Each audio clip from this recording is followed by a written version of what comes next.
Good morning, Grid Connections listeners. Welcome back to Grid Connections, the podcast where we explore the intersection of clean energy, electric vehicles, and the evolving power grid. I'm your host, Chase, and today I'm thrilled to share a conversation with Kendall Cody, Director of Marketing and Communications at WeaveGrid, a company helping EVs become a flexible, grid-optimized resource through intelligent software integration with utilities. If that name sounds familiar, it's actually not the first time we've had someone from WeaveGrid on the show, but it's really interesting to hear how far they've come since we last spoke with them and some of the new updates they have to share. In this episode, we unpack how WeaveGrid is working behind the scenes to help utilities prepare for the electric vehicle boom, the importance of customer engagement in managed charging programs, why trust and transparency matter for successful grid partnerships, and what it takes to scale utility collaboration in a fragmented market. Before we get into today's episode, just wanted to remind you, though, about the launch of Grid Connections Consulting. We're helping organizations from utilities to startups navigate the electric vehicle and electrification landscape. Learn more at gridconnections.co. You can also find the link in today's show notes. If you enjoyed this episode, please share it with someone who's passionate about the future of energy and mobility. And don't forget to leave a positive review on your favorite podcast app. It really does help us grow. Plus, don't miss a beat in the industry. Sign up for our newsletter using the link in the show notes to get the latest episodes, EV news, and consulting insights delivered straight to your inbox. With that, enjoy.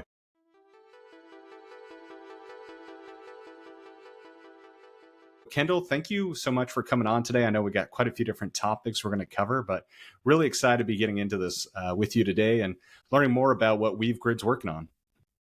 Yeah, excited to be here. Thanks for having me. For those who may not be familiar with what you do at WeaveGrid and then what WeaveGrid does in general, can you just kind of give like an overview of the company, just for any listeners who may have missed the previous episodes with the WeaveGrid team? Yeah, of course. So I like to describe WeaveGrid as an EVMS, or an electric vehicle management system. We're a software company, so we don't create any electric vehicle charging hardware products, but we work with electric utilities, EV automakers, and then those charger manufacturers to optimize when EVs are charging on the electric grid, which will ultimately help enable, wider EV adoption. More specifically, what we do is we shift when EVs are charging to ensure that charging is happening at times that are both best for the driver, so cheapest, or utilizing renewable energy if the cleanliness is something that they care about, or times that are best for the resilience of the electric grid. Times when there's not a lot of other electricity demand and it's easier for the utility to serve those EV customers. As for me, I've been with WeaveGrid for about 3.5 years now. I lead our marketing and communications efforts.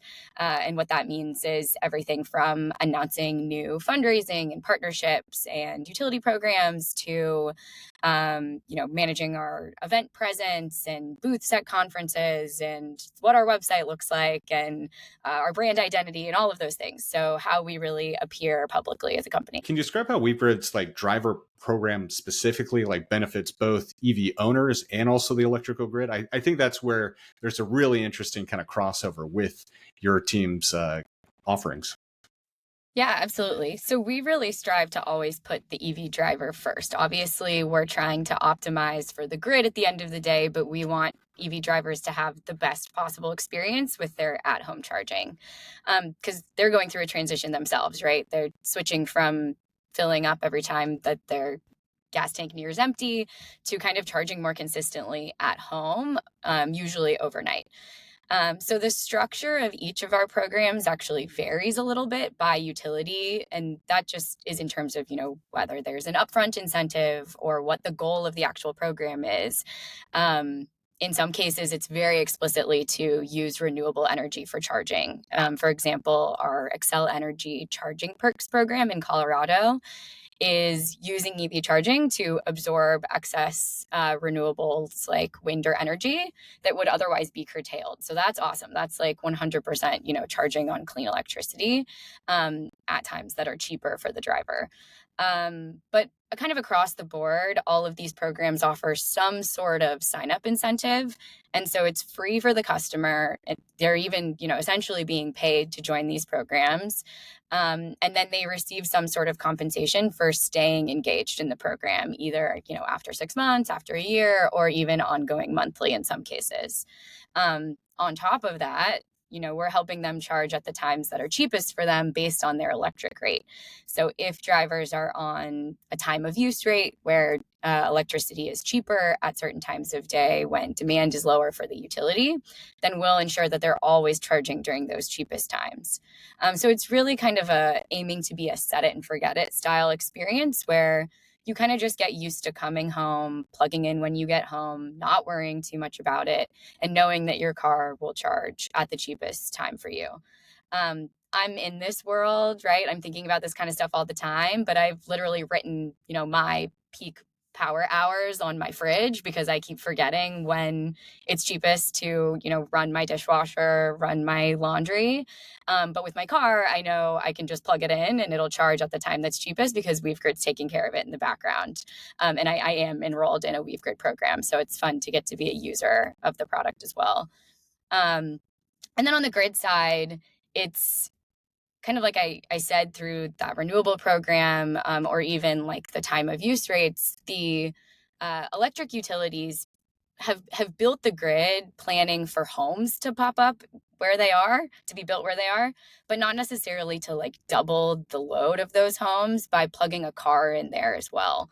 And so a lot of the challenges that utilities face are actually at that more local distribution level. And that's something that's not always captured by those time of use rates, which is actually more thinking about the electricity generation or bulk power level. And so what we'll do is take in more granular data from the utility and ensure that the cars are charging at times that are better for that local system so that they don't have to, build more infrastructure to deliver power to homes, and that they can kind of prolong the assets they have, which will over time actually keep electric rates lower for customers as well. So it's really multifaceted. It gets a little bit convoluted, but the idea is that we're kind of taking away the complexity from everyday people and even from the utilities to some degree, and kind of just helping all of this stuff operate smoother in the background. Yeah, that's great. And I think, one of the things I want to ask you about was like, how does this kind of integrate and utilities involved? I know you mentioned Colorado's one of the program. For those who are listening, like right now, what are the biggest markets or what are the best ways? Let's say that someone is in a market that WeaveGrid's technology isn't currently active. What can they do maybe to try and get a pilot or are there kind of program there to take advantage of it? Yeah, so it is kind of still early days in this broader, EV managed charging industry. Some of the biggest markets that WeaveGrid's in right now are Maryland, Colorado, and California. Baltimore Gas and Electric and the Exelon utilities are really kind of at the forefront here, same with Xcel Energy. And then the California utilities, there's just higher EV adoption here. So they're kind of having to deal with some of those distribution level challenges already, where it's something that other utilities are just starting to try to understand and plan for. And so we have a program that we're running with Pacific Gas and Electric here in California that's really focused on 3 counties where EV adoption is the highest and trying to do that distribution level optimization. We also have a statewide California program that's funded by the California Energy Commission, and that one isn't tied to a specific utility, but it's helping to kind of build understanding of where all of these vehicles are charging and how they're charging, so that we can better inform these types of programs in the future. So for folks in those states and others, you can go to our website, to the driver page, and we have links out to all of the different utility programs, and they're kind of, spanning the country, but in certain utility territories. And if you're not in one of those territories, but you want to see offerings like this, you could always kind of write into your local utility commission or into your utility and ask when these types of programs might be available. And that'll kind of help push them to get these things running. That's great. And, that's really interesting what you're talking about when you look at California, Colorado, and Maryland. Those are obviously 3 geographical different locations, but also pretty different in a lot of ways, not just where they get their power from, but also obviously Colorado's got the mountains. Not that California doesn't, but it just a lot of different types of different parts of the country. And so I'm kind of curious, are there any trends or interesting things that have kind of already stood out to the WeaveGrid team, maybe between these different territories, and what maybe EV drivers are doing differently or how they interact with WeaveGrid and the utility? I think those states, it's just that the state level policy has really been aggressive in enabling EV adoption, and Gotcha. pushing forward towards goals for, percentage of EV sales and things like that. And so that's why those utilities are also kind of at the forefront of this problem. Um, in terms of trends across those areas with like the folks that are involved in our programs, uh, we've really found that kind of the more tech savvy early adopters are really interested in trying to figure out how to optimize all this stuff themselves. But as we are getting into like more mass market EV adoption, which I think we're like still kind of on that upswing, but as there have been more and more EV makes and models available and people are testing them out, they kind of just want everything to be handled for them and to Right. know that they're saving money and like doing the right thing. And I think it's hard to know that. And so that's why I think these programs can be really helpful in just taking away some of that complexity for them. No, that's great. I mean, with the kind of setup that you're going with one of these utilities and kind of approaching them, can you kind of share? I think there's probably a lot of, as someone who's kind of worked in that space, obviously there's like cybersecurity and those kinds of concerns. But I'm kind of curious, like with a lot of the transformations we're seeing in utilities, I would say more often than not, especially like now versus like even a few years ago, they're much more open to these kinds of conversations. But I'm just kind of curious, probably security is one of them, but what are maybe either areas of pushback or just concerns you kind of hear when you first start speaking with the utilities and kind of the other groups involved? Yeah, cybersecurity is definitely one of the concerns. Also, access to these programs for their customers. I think sometimes, even as recently as a few years ago, and even still, like Tesla is the largest share of EVs on the road, and those have, historically been seen as a luxury product. And so utilities want to be sure that they're not subsidizing their more affluent customers and at the expense of everyone else. And so there's been a lot of effort to figure out how to provide these types of programs for the broadest possible group of people, and to also ensure that these programs are creating value for folks who don't even have EVs. And Right. so that's why some of this distribution level optimization, the idea is to put downward pressure on rates, electricity rates overall, by using the equipment that they have now more efficiently. So instead of having to like build up additional power plants or poles and wires and all of that infrastructure to serve EVs, if we can move when the EVs are charging into times where like there's already a demand deficit and there's excess power, then that can actually create cheaper overall rates, or at least not increased rates, and it ends up benefiting everybody. So I think that's actually a really big concern that we see from the utility side. From the automotive side, because we have kind of these active partnerships with automakers as well, they just want to know that their drivers are having the best possible experience, that they're saving money on charging when they can, that this transition from a gas powered vehicle to an EV is something that's going well for them, so that the investments that they're making in producing, new lines of EVs are going to be, beneficial for both them and for their customers. Yeah, I think that all makes sense. And it's kind of interesting when you think about it from like the larger utility objectives and making sure that, because I think that's something we see pretty regularly with pilots and new technologies, is like, how do you justify this as being beneficial to all the ratepayers? And I think to me, what really stands out is if you're really figuring out where and how you're taking advantage of the energy and the EVs. I mean, to me, the biggest thing that really stands out is like, having this technology could be a big way to avoid having to use a peaker plant or some of these other things Exactly. when the grid starts getting more taxed. And it seems like that would probably be a pretty quick path for your company's technology to more or less show an ROI, but obviously provide that value to all ratepayers. More importantly, with kind of like that conversation, when you look at what is going on with automakers too, on the other side, what do you see? I know even in my own work and kind of talking to others, there is, I guess maybe just to say it bluntly, there is like an apprehension with data sharing and like what APIs or like what level of sharing that you're or that they will kind of open up to you to be able to kind of work off of.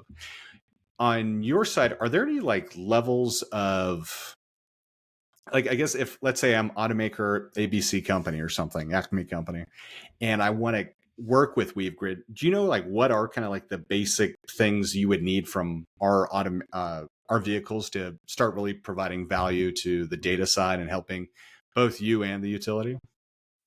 Yeah, so there's been a lot of evolution in the space and in telematics access to vehicles Yeah. over even the past few years. Um, so at first, I think a lot of the automakers were just starting to understand the value in the data that they have from their vehicles as these vehicles were becoming much more tech enabled.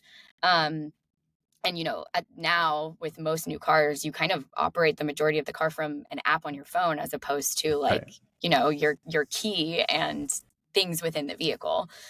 um I think there's kind of two approaches in the managed charging space. One is kind of using third parties to access the app that the drivers are using to scrape some of the data from the app and enable some controls of the vehicle. What WeaveGrid's doing is partnering directly with the automakers and in some cases, the charging manufacturers to create a connection with their API through direct authorized means.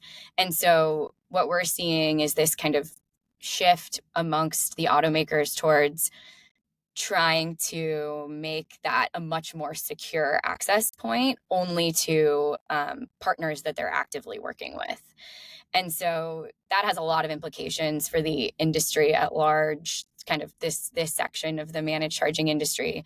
But also the automakers are trying to monetize that data availability. EVs require a little bit less ongoing, operation and maintenance support. And so if they're losing revenue there, they want to be making it up somewhere else. And these telematics subscriptions are a way to do that. What's interesting about that, though, is that a lot of the telematics subscriptions come free for the first year or two when you buy a new EV. And that allows you to do things like participate in these utility managed charging programs. It's really unfortunate, though, when you hit that year or 2 year point and you say, you get some kind of notice, hey, you need to start paying to participate in this EV program. And that really reduces the value of the program for you, right? Like that cost might outweigh the benefits that you're getting from the utility incentives. And so that's another area where our relationships with the automakers really help enable these programs to be effective, because we can waive that fee for the driver, because we've kind of worked it out with the automaker to enable the cars enrolled in WeaveGrid programs to continue uh, allowing access to the telematics without the driver having to pay for them. So there's a lot of things kind of happening at once. The automakers are trying to kind of lock things down for the sake of both cybersecurity and for alternative revenue streams for them. And so I think that's why that direct partnership approach is really important to enabling the long-term success of these types of programs. Yeah, I think that's a really interesting call out about a lot of these newer telematics things, because so much of the additional kind of that software layer that was added to a lot of these new EVs was because of that transformation, essentially going from combustion engine to electric vehicles. And you're totally right. I think so much of, especially in fleets, we just saw so much of it being much more reactive, and there would be kind of costs associated with that, obviously. Now with electrification, now with the software layer, you can really move towards a much more proactive approach to your fleets, especially when going through electrification. The downside, obviously, is unless you're like leasing them for 2 years at a time, you're right. You start kind of hitting this buffer where it's like, yeah, the first year, 2 years is great. And then you start like, okay, now it just seems like it. I agree with you. I'm not sure what the answer is to that. And obviously, not all the automakers are doing it quite the same way. But I could see that being definitely a bit of a, I don't want to say hindrance, but definitely can be kind of a weird experience for the end consumer when they've been using this and they've kind of gotten spoiled and really enjoy it. And now they're being kind of hit up with this second side of it. I guess, is there stuff that WeaveGrid can do? Let's say whether, I guess my question would be, and this may be kind of a complicated one, are there ways that WeaveGrid, let's say maybe you're not paying for the full telematics thing, but WeaveGrid can kind of use that and kind of get around that to still provide a lot of value and kind of get that overall better return for like a fleet member or even just someone who has a regular EV that's trying to be a part of this? Yeah, with our partnerships with the automakers that we're working with, that's part of the contract, and so we, are either Great. covering that cost or have kind of negotiated for like a bulk cost that's much reduced from like what an individual would pay, and we are, absorbing that to some degree, so that it is, the end EV driver doesn't have to worry about that piece of it. Yeah, that's great. And I guess what we're talking about, and you kind of alluded to before, was obviously the security side of it. So I'm kind of just curious what you can share about like what WeaveGrid is doing for not just security, but obviously privacy of user data when these EVs are connecting to WeaveGrid and the larger grid in general. Yeah, of course. So WeaveGrid is SOC 2 Type 2 certified, which means, we're taking the utmost level of security and customer data privacy and all of that. And that SOC 2 is really kind of regarded as the gold standard for data security practices. And then since we have those direct authorized integrations with the automakers and charging manufacturers, there's no third party in between WeaveGrid and your car that kind of offers another step where something might happen with that data. And we have more control over the data that is being shared. So we only collect the information that we absolutely need in order to kind of stop and start charging. And then, we make sure we've deleted anything that, anything that might be PII. So we do take that very, very seriously. Utilities also take consumer protections Sure. very seriously. And so that's something we pay really close attention to because, we're dealing with somebody's car. You don't want to be locked out of your car. You don't want anybody accessing your car that shouldn't be. So that's very, very important to us. Yeah, that makes sense. And I know we've really been talking a lot about the actual kind of financial incentives and some of that, but obviously a large part of the reason people go to electric vehicles is kind of the environmental. And I think it kind of alludes to what I mentioned earlier about the peaker plants, but I'm kind of curious. I think as we've talked about, there's kind of like the fleet, there's the utility, and then there's the end consumer. And the end consumer probably, while the financial benefits are definitely nice, I think a lot of people, especially in that early adopter phase, are kind of more interested in like the environmental impact and kind of value that has. And so I know you've mentioned it a little bit, but would be curious to learn more about what WeaveGrid really helps unlock with the EV driver and kind of helping with environmental benefits of the technology. Yeah, so I think that's exactly right with the peaker plants. I mean, historically, those were coal-fired plants. They're more often now gas-powered plants that can kind of turn on and off quickly, and those are some of the dirtiest forms of electricity. And so making sure that the cars are charging when there's excess capacity in the baseload power, which is usually cleaner electricity, is step one. You don't want to buy an EV and then learn that you're charging on coal power because that's just as bad, if not worse, than driving a combustion engine. So that's a big part of it. And it's a little more convoluted. There's a lot of there's a lot of things going into your power mix in the background, and you don't always know where your electricity is coming from. But if we can ensure it's not at those dirtiest times, then that's step Right. one. Um, and then it really depends on the specific utility program design. Like I said, I think like one of our favorite ones to talk about is that Excel Energy Charging Perks program, because it's very specifically taking a day ahead wind and solar forecast, and then making sure that cars are charging during the times when there's a lot of solar power available or a lot of wind power available. And that's awesome. Like then you really know you're charging on renewable electricity. And so we're hoping to launch more programs like that. We have a program with Luma Energy in Puerto Rico, where we're helping people like optimize their own solar systems on their home to make sure they're charging off their own solar. And so that's kind of another thing that we're looking into as well, like taking in as much data as we can on the electricity mix that's present at any given time, and then helping people charge at the cleanest times.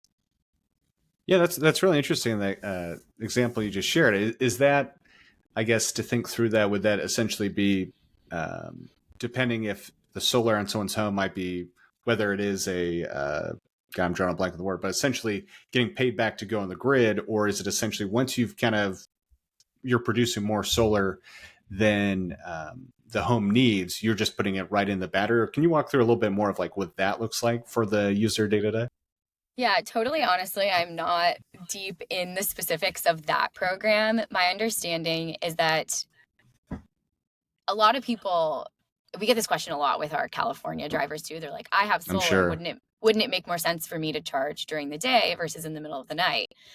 And we're like, well, your solar's kind of feeding back into the grid, so you're not necessarily consuming right off of your home. And so that's helping like the overall grid, but it's still best for you to charge in the middle of the night. And I think that's sometimes hard for people to wrap their heads around. I think, and I might be wrong about this, with the Luma program, those are grid tied assets. And so people kind of just receive an additional incentive when they're charging at times where there's high solar production, to, help them feel better about the fact that they're charging at times when there's a lot of solar power. But it is tricky. Like we would need to be doing kind of a whole home optimization to Right. help people charge during like those excess solar times, as opposed to just pulling from the grid. And I think that's something that we're exploring more for sure. We've gotten a lot of requests for that in California specifically as well. Yeah, I think that's an interesting layer because there's obviously that's like the ideal situation. I think a lot of people want to do that. But of course, so many of these systems, especially with even solar panels on homes, a lot of them until maybe as recently as the last 5 to 10 years, but so many of them weren't even internet connected. So trying to get that level of data, having it communicate with an inverter, communicating with the utility, communicating with the actual home power panel is a really kind of, I think, under. Uh, I think people just underestimate how difficult that challenge actually is to get all of these different systems to work in a perfect use case. And I think everyone might see like, oh, well, you look at like a Tesla Powerwall and that stuff, and the marketing of it's great, and the end goal is great, but it is just so difficult for all these different systems to kind of communicate and work together. But I think this is in a lot of ways, it's a really great first step for people, no matter where their um, solar panels or the actual kind of back end technology they have is at, whether it's brand new or 15 years old. This is still an overall kind of big step forward to make sure that the solar energy is being utilized, and then the car itself, like you're saying, is being charged, while not maybe off your own solar at all times, but it could be off wind or other kind of sources. Yeah. And with that, I mean, is there kind of a endpoint that you see as far as what kind of like the next evolution of WeaveGrid is, or versus where it's at today, that you can share about what the technology is kind of like hoping to achieve with it? Yeah, I think we're constantly listening to both our automotive partners and our utility customers to figure out what they want that next evolution to be, and then how we can support that. And so that might look like expanding into other EV use cases beyond, residential and multifamily, which is largely where we're focused now, to talk about like fleet optimization, or even, expanding out into other places where people charge, like workplaces or public chargers. Or it would be expanding, within the home to optimizing solar systems and batteries and thermostats. And I think those are all things. Well, and then the third expansion, I would say, is beyond V1G or managed charging, which is what we're doing now, looking at vehicle to grid or vehicle to home, V2X, as the next, more like depth of technology side of the space. And so we're exploring all of those options, and our platform is capable of supporting all of those options. But I think it'll come down to like what makes the most sense for us as a business in order to like stay focused and keep delivering on our core competencies that we have now, while kind of also reacting to the market and what folks are asking for. I think vehicle to grid is a super interesting one, kind of like what we were talking about before with this, optimizing your whole home and then, sending power back to the grid. And people are really excited about that concept. Personally, I think a more near-term use case is vehicle to home, and either using your car as backup power or actually just like pulling your house somewhat off the grid at really expensive or strained times by using your car to power some key appliances or even your whole home, as opposed to like skipping that and going all the way back to the grid, which would, require an inverter and a whole pricing mechanism and like a whole lot of optimization that gets really, really complicated when you get into it. And I think that's something everyone's really interested to figure out, but has not quite figured out yet. Yeah, I think that's a great call, and that's definitely something we've talked about on this show a lot before. Is the concept of vehicle to grid is a great one, and it's not like it requires fusion or some sort of new extreme form of technology, but it does require a lot of technology all to be communicating with each other, and it still is kind of like out on maybe like a 5 to 10 year horizon to be much more at least widespread. And I think it's a great call about the vehicle to home, because I mean, if you even look at the EV market, it's only within the last few years that there's actually, I mean, obviously EVs have only been really around for a decade, but then even within that, there's only a small subset that support vehicle to grid or vehicle to home technology as it is right now. And so I think what you're talking about exactly, with either specific use cases of either a house or fleet electrification opportunities, it really is kind of the only thing that we have at the moment. Obviously a big step forward, but is kind of, I think a lot of people get that image in their head, like, oh, you just plug this in and everything just kind of automatically works together. And soon you're going to be backing up the grid with your new electric vehicle that you bought. One of the questions I guess I have around that is the idea that you're kind of talking about all these different use cases of how these technologies are working together. And one you hit on that we haven't really talked much about is kind of the multifamily side of this. And I think that's actually a really large component currently to kind of getting wider EV adoption, more widespread. And would love kind of hear what WeaveGrid is doing in the multifamily home aspect of this to really kind of start unlocking and getting that snowball effect for some of these larger use cases. Yeah, multifamily is kind of a challenging one because it's often a shared EV charger parking space, right? And so if you only have access to it for a short amount of time, you don't want to then have your charging curtailed during that time, or being told that this is a peak time when you can't charge, if that's kind of the window that you have, and then you need to give it up for somebody else to use it. So that's why it's been a little bit harder of a space. But that being said, utilities are really interested in it because of that equity question we were talking about earlier, and wanting to provide access to these types of incentive programs to everyone that drives an EV and not just people in single family homes. We are soon launching a multifamily program with Portland General Electric. I'm not personally super in the weeds of that one, but I think we're excited to be expanding out into that space and gathering more learnings from how to best run those multifamily programs. Because to my knowledge, there haven't been a ton. I think Right. the initial market was really focused on that single family home use case for a number of reasons. That's kind of where EVs were popping up first. That's where utilities have the least insight into where a charger is being put in, because you don't necessarily need to get a building permit or something to go ahead and do that, and you don't need to notify your utility. Whereas these multifamily buildings that have a bank of or bay of chargers has probably informed the utility to some extent that they're doing that, and so they have a little bit more information and can plan for that.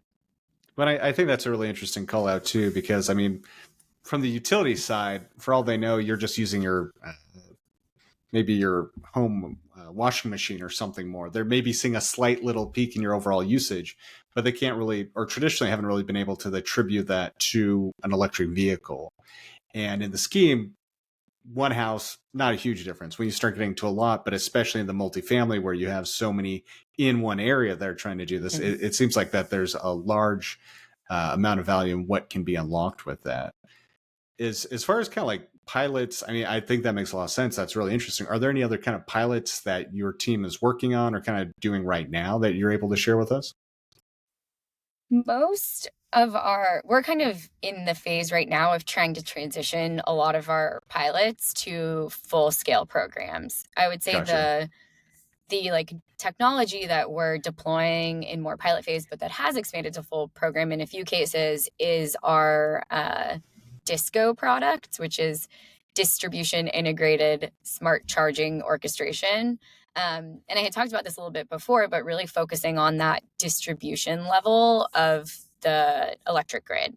And so that's kind of the poles and wires, the transformers that bring electricity like to the home, and making sure that we can help utilities avoid the need to upgrade or replace or add more of those assets, especially at a time where like the supply chain is still kind of messed up from the COVID days, and tariffs are not necessarily helping that. Right. And it's, there are long lead times to get additional transformers, and they're getting more expensive. And so most of our, again, pilots that we're launching with utilities are taking that kind of tried and true managed charging product and adding on this distribution level optimization to prove that can be even more cost effective for the utility to then kind of go and expand that further. So that's the main thing that we're focused on right now. But like I said, we're also kind of exploring things like VitaX and multifamily and some of those other spaces where we have really strong, partner client interest to go forward with one of those pilots. Are you able to kind of expand upon what some of those findings are from the transmission side? Because I know just in a lot of different programs right now, transmission is kind of the thing people don't talk about, but it's what really holds back a lot of like kind of the evolution of more everything from microgrids to renewable energy on the grid to sometimes even just another DC fast charging for EVs. So if there's anything around that you can expand on, like what some of those wins are and kind of optimizing around that we could help with, I think that'd be really interesting.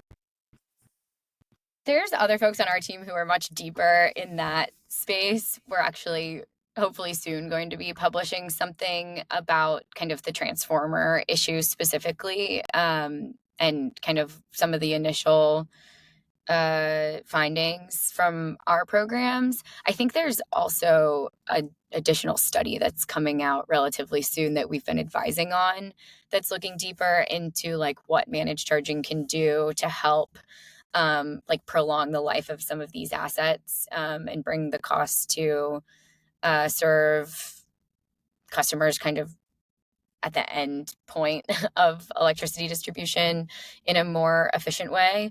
But I'm not in the weeds there, unfortunately. No worries at all. But I guess kind of going off that, like when you're like, let's take, I guess, a step back and like, what are some of the challenges maybe like EV drivers might face when they're using managed charging service? I know we've kind of mentioned kind of or allude to a couple of them, but I just be kind of curious about that and like some of the ways that WeaveGrid can address them. Yeah, I think the biggest challenge, managed charging program aside for EV drivers is knowing the right time to charge. Um, and I think what managed charging programs do is help take that piece away from you. Like you don't have to worry about it. You just plug in when you get home and the program will make sure, and the telematics integration will make sure that you're charging at the time that's cheapest for you and best for the grid. And then once you're using a managed charging service, the next biggest challenge may come from how your automaker, your charger, and your utility are actually communicating with one another. Um, if you're thinking about like, how should I be participating in this program? Should I be using my OEM, automaker app? Should I be engaging with my utility directly? There's this other company like WeaveGrid that's involved. And that starts to feel really disjointed and difficult to understand, who's the source of truth. Like if I change my charging schedule on my automaker app, will that override Right. WeaveGrid? Will WeaveGrid override that? And so like that still has been kind of tough across the whole industry. And like I said before, like in some cases, that telematics subscription disappears and then it costs you money. In other cases, EV drivers have actually gotten locked out of their OEM app because there's a third party that's like pinging it for data constantly, and it appears to their like bot sensors like it's a bad Something else is actor. going on. Yeah. Yeah. And so when we work with those vehicle and charger manufacturers directly, we're making sure that the drivers won't be locked out of their app, that the telematics access remains free. But ultimately, the next evolution will be integrating like our whole software platform into the OEM app so that like there is actually no WeaveGrid experience that you're interacting with. You're just doing it through your Toyota app. And we're kind of operating in the background, and ideally you don't even know that we're there. Right now it's a very co-branded experience, and so we're really leaning on the utility branding, on the automotive branding, and there is a little bit of WeaveGrid present, but we kind of want to fade entirely into the background to make this easier for everyone. And with Toyota, we've been working really closely with them. They recently invested in us as well, to put all of that into the app. And so that kind of in-app experience should be launching relatively soon in a few markets and then hopefully expanding more broadly, so that we kind of, pull ourselves even further out of the equation to make that process a lot simpler for the driver. But in summary, I think right now it can be a little bit confusing who you as an EV driver should be interacting with to like fully Right. engage in these types of programs. So it sounds like longer term then it would be mostly kind of on the utility side with some automaker partnerships. Is that how you're kind of viewing it? Yeah, that's the idea. Like I said, like you know who your electricity provider is. Right. Sometimes you might be frustrated with them, but like that brand and you trust them because they are allowing you to turn your lights on, run your appliances, now charge your car. You also trust your automaker brand. Like you're looking at it every day when you get into the car, you see, the logo right there. Increasingly, you need to use that app to run your car. You don't need to deal with another brand. And so that's actually been a huge challenge of mine as, a marketer, is how making sure that our brand is well known with automakers and with utilities. And we, to start, have to make it somewhat known with drivers as well, so that they trust that, we're a trusted player in this space. But ultimately, we will want to kind of like fade our consumer brand into the background and really lean on the utilities and the automakers to own that experience, with us just enabling them to offer the best experience to their drivers or to their joint customers, an EV driver. So longer term, it probably would be, at least from the consumer standpoint, you might get some email or something from your utility saying, hey, we've got this new program. You tap in the app or opt into it. And then it just kind of all works in the background without ever knowing that it was actually WeaveGrid's technology powering all of this. Yeah, and that's actually kind of the case right now. Yeah. As much as possible, we lean on our automotive and charging partners to send those recruitment emails. Same with the utilities. Utility sent emails are kind of the gold standard for marketing these programs to folks. And then, you know, we have like a customer support team who a lot of times people don't know that they're talking to WeaveGrid and not to their utility, but we want to take that off of the utilities customer service team's plate because, ultimately we're a little bit more in the weeds of these programs. But yeah, the idea is to keep most of that experience with the utility or with the automaker. Gotcha. No, that makes a lot of sense. I guess one of the things, obviously, WeaveGrid kind of promotes its side of being like a big part of this is kind of the AI focus. Can you share a little bit of like, for those listening, like what is that AI layer that's really adding to WeaveGrid or kind of making it stand out? Or what does that really mean? I feel like AI is thrown around a lot. And I Yeah. think what your team is leveraging is pretty interesting. So I think it might just be really great to kind of highlight that, since I know we haven't quite kind of talked too much about that on this conversation so far. Yeah, there are a few aspects. One is we actually have an EV detection product, and so that takes AMI, advanced metering infrastructure data, and analyzes like the electric load patterns at a home to determine whether or not we think there's an EV there based on spikes in electricity usage. And that uses machine learning to understand what the spikes look like and then identify them as EVs and then take that back to the utility and say, we think there are EVs here.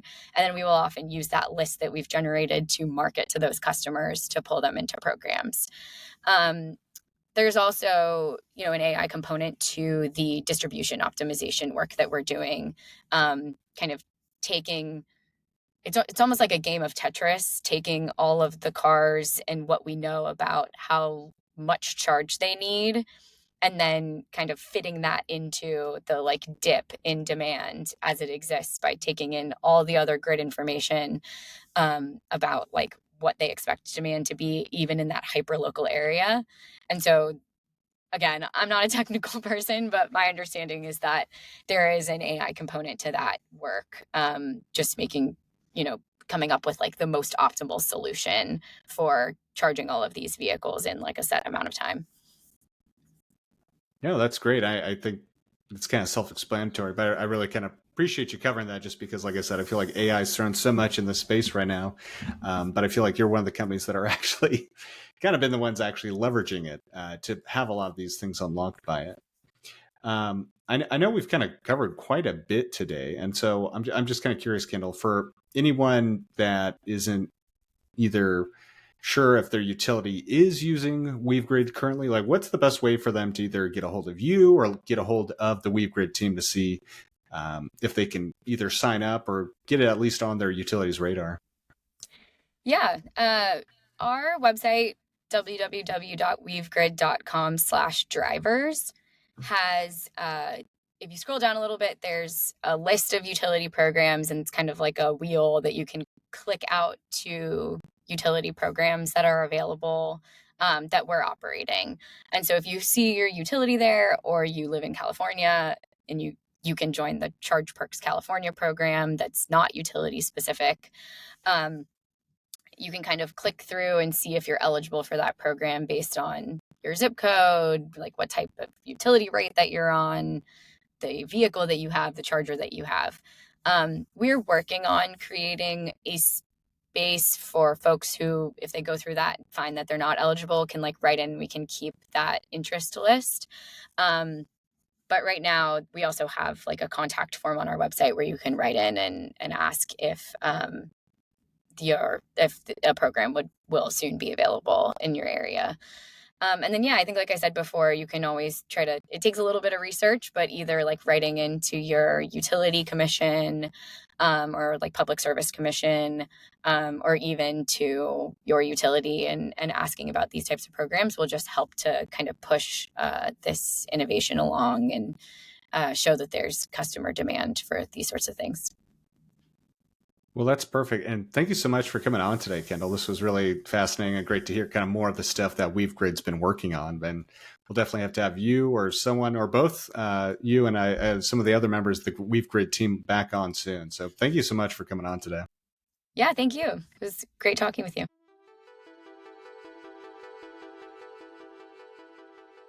Thanks for tuning into this episode of Grid Connections. A big thank you to Kendall Cody for sharing her insights on how WeaveGrid is helping shape a smarter, more resilient energy future by bridging the gap between electric vehicle drivers and utilities.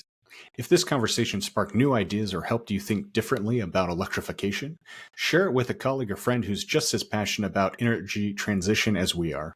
And if you haven't yet, please take a moment to leave us a review. It's one of the best ways to support the show and help others discover these important conversations. Plus, don't forget, Grid Connections Consulting is now live. We're here to help organizations make sense of the rapidly evolving EV ecosystem. Learn more at gridconnections.co. And finally, sign up for our newsletter using the link in the show notes to stay informed on new episodes, industry updates, and actionable insights from across the grid. Until next week, this is the Grid Connections Podcast, signing off.